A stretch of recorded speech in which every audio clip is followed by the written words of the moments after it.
Hi అండి, this is doctor Deepti, physiotherapist, Supraja hospitals, Nagole, Hyderabad అండి. ఈరోజు నేను మీతో షేర్ చేసుకోబోయే టాపిక్ ఫ్రోజన్ షోల్డర్. ఎందుకు ఫ్రోజన్ షోల్డర్ అంటారా? అంటే నా దగ్గరకు వచ్చే 10 మంది పేషెంట్స్లో 7గురికి ఈ ప్రాబ్లంతోనే సఫర్ అవుతున్నారండి. సో అందుకోసమని ఈ ఫ్రోజన్ షోల్డర్ గురించి వీడియో పెడుతున్నాను. యాక్చువల్లీ ఫ్రోజన్ షోల్డర్ అంటే ఏంటంటే మనకి భుజం అంటుకుపోయినట్టు అయిపోయి విపరీతమైన నొప్పితో మనం ఆ భుజాన్ని చేయగలిగే యాక్షన్ ఏమీ చేయలేక మూమెంట్ ఏమి రిస్ట్రిక్టెడ్ మూమెంట్తో ఉండి భుజం బిగిసిపోయేదాన్ని ఫ్రోజన్ షోల్డర్ అంటారు. ఈ ఫ్రోజన్ షోల్డర్ని ఇంకో 2-3 రకాల పేర్లతో కూడా పిలుస్తారండి. పెరియాథరైటిస్ షోల్డర్ అని, అడ్హెసివ్ క్యాప్సులైటిస్ అని, స్టిఫ్ షోల్డర్ జాయింట్ అని, ఇలాంటి రకరకాల పేర్లతో కూడా ఈ ఫ్రోజన్ షోల్డర్ని పిలుస్తారు. అంటే ఇది ఎక్కువ 35 to 60 years మధ్యలో ఉన్న ఆడవాళ్ళకి ఎక్కువ ఈ కండిషన్ అనేది ఎక్కువ ప్రాబ్లం అనేది ఫేస్ చేస్తూ ఉంటారండి ఈ ఫ్రోజన్ షోల్డర్ గురించి. అంటే ఈ ఫ్రోజన్ షోల్డర్ గురించి వచ్చే రీజన్ ఏంటి, ఇది ఎందుకు వస్తుంది అనే దానికి మెయిన్ ఏంటంటే ఇడియోపాథిక్ అంటారు. అంటే ఈ రీజన్ అన్నోన్ అనమాట. అది ఎందుకు వచ్చిందో కూడా తెలీదు. అది డీజనరేటివ్ చేంజెస్ వలన, దేని వలన అనేది మనం అన్నోన్ రీజన్. అండ్ కొన్నిసార్లు జెనెటికల్గా ఇది ఫ్రోజన్ షోల్డర్ అనేది వస్తుంది. ఇంకొన్నిసార్లు ఎన్విరాన్మెంటల్ ఫ్యాక్టర్స్ కూడా వల్ల కూడా ఈ ఫ్రోజన్ షోల్డర్ అనేది వస్తుంది.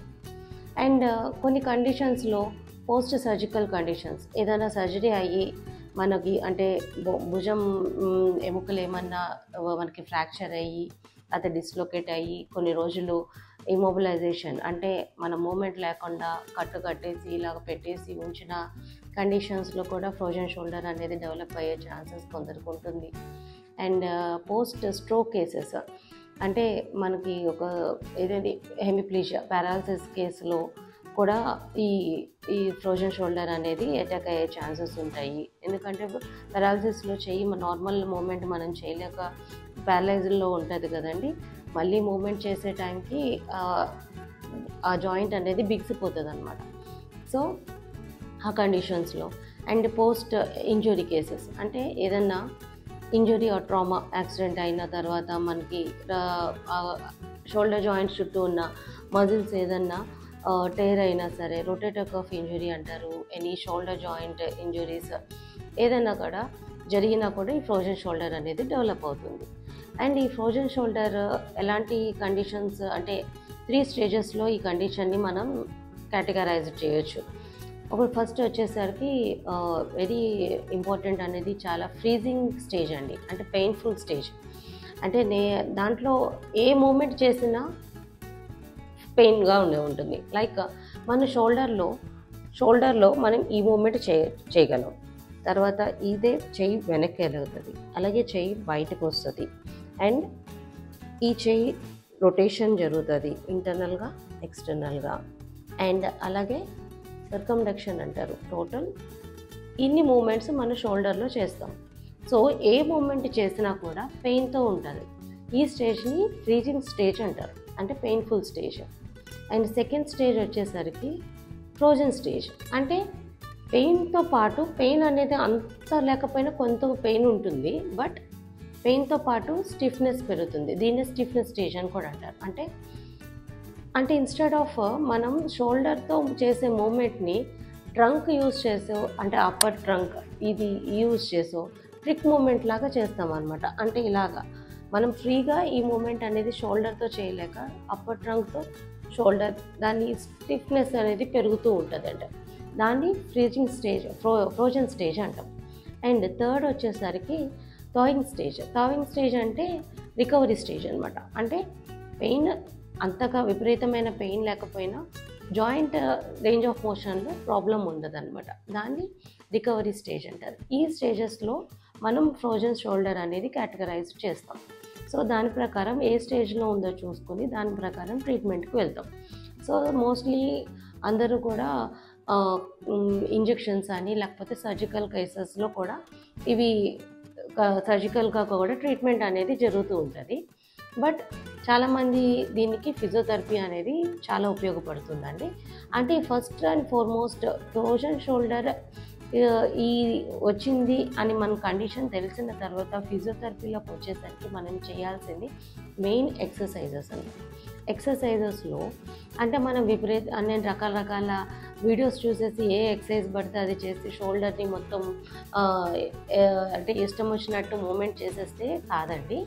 లైక్ ఏంటంటే ఫ్రోజన్ షోల్డర్లో బియాండ్ మనం తల ఓవర్ హెడ్ పనులు ఏవి చేయలేమన్నమాట. ఈ హైట్లో లైక్ ఇలాంటి పనులు అంటే ఆడవాళ్ళు ఎక్కువ తల దూకోవటం, బట్టలు ఆరేయటం, ఇలాంటి కొన్ని పనులు డైలీ యాక్టివిటీస్ మన హౌస్ హోల్డ్ థింగ్స్ ఉంటాయి, అలాంటి యాక్టివిటీస్ చేయలేమన్నమాట.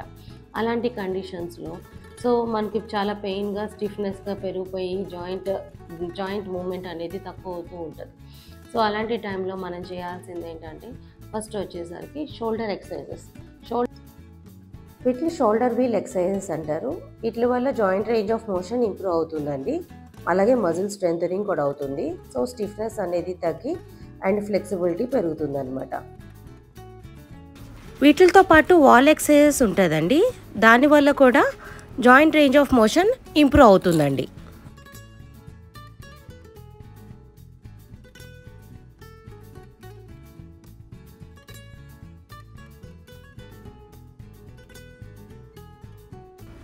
ఈ ఎక్సర్సైజెస్ని కార్డ్మాన్ పెండ్యులమ్ షోల్డర్ ఎక్సర్సైజెస్ అంటారండి.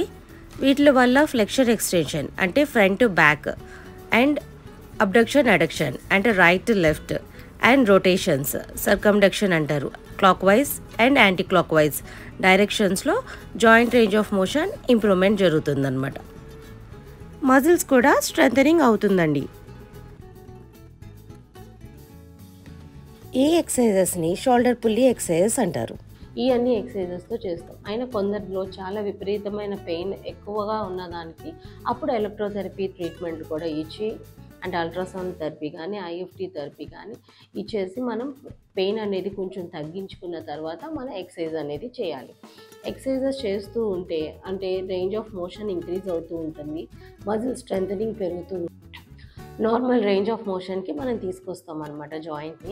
జాయింట్ యాక్టివిటీ బాగుంటుంది, మనం రోజు చేసే పనులు మనం చేసుకోగలుగుతాం అండ్ దాని పెయిన్ అనేది రోజు డే బై డే పెయిన్ అనేది కూడా తగ్గుతూ ఉంటుందండి. సో వీటి వల్ల ఫ్రోజన్ షోల్డర్ అనేది మనం తగ్గించుకోవచ్చు. ఈ ఫ్రోజన్ షోల్డర్ ఉన్న పేషెంట్స్లో చాలామంది నన్ను ఒక క్వశ్చన్ అడుగుతారండి, అంటే దీనికి ఏమన్నా ఫ్రోజన్ షోల్డర్ వచ్చిన పేషెంట్స్కి పర్టికులర్ స్లీపింగ్ పొజిషన్స్ ఏమైనా ఉంటాయా అండి, అంటే ఏ విధంగా పడుకుంటే మాకు ఆ పెయిన్ అనేది కొంచెం తగ్గుతుంది లేకపోతే రిలాక్సేషన్ ఉంటుంది అని క్వశ్చన్స్ వేస్తారు. యాక్చువల్ ఏంటంటే ఈ కండిషన్లో ప్రోన్ పొజిషన్ అంటే బోర్లంగా అసలు పడుకోకూడదండి. ఆ పేషెంట్స్ బోర్లంగా అసలు పడుకోకూడదు, అంటే ఓన్లీ సుపైన్ పొజిషన్ అంటే వెల్లకిల్లగానే పడుకోవాలి. ఆ వెల్లకిల్లగా పడుకున్నప్పుడు కూడా shoulder joint and elbow joint కింద ఒక పిల్లో వేసుకోవాలి. అండ్ పిల్లో వేసుకుంటే ఇది ఒక రెస్టింగ్ పొజిషన్లో ఉండి షోల్డర్ జాయింట్ కదలకుండా మన నిద్రలో కూడా కదలకుండా ఆ పేషెంట్కి ఆ పొజిషన్ రిలాక్సేషన్ నుండి నిద్ర పడుతుంది అనమాట. అండ్ ఎవరికన్నా సైడ్కి తిరిగి పడుకునే అలవాటు ఉన్న వాళ్ళకి ఏ వైపు అయితే పెయిన్ ఉందో, ఏ షోల్డర్ జాయింట్ అయితే పెయిన్ ఉందో ఆ వైపు పడుకోకూడదు, దాని ఆపోజిట్ వైపు ఆ సైడ్కి తిరిగి పడుకోవాలన్నమాట. సో ఇలా చేస్తూ వల్ల కూడా నా పెయిన్ అనేది ఇంకా ఎక్కువ అవ్వకుండా నైట్ చాలామందికి నిద్ర పట్టదు ఈ ఫ్రోజన్ షోల్డర్ ఉన్న కండిషన్ ఉన్న పేషెంట్స్కి. సో అట్లీస్ట్ కొంచెం రిలాక్సేషన్ ఇలా చేయటం వల్ల రిలాక్సేషన్ నుండి కొంచెం నిద్ర పట్టే అవకాశం ఉంటుంది. సో ఇంకెందుకు ఆలస్యం అండి, book your appointment today and meet your physiotherapist. Thank you.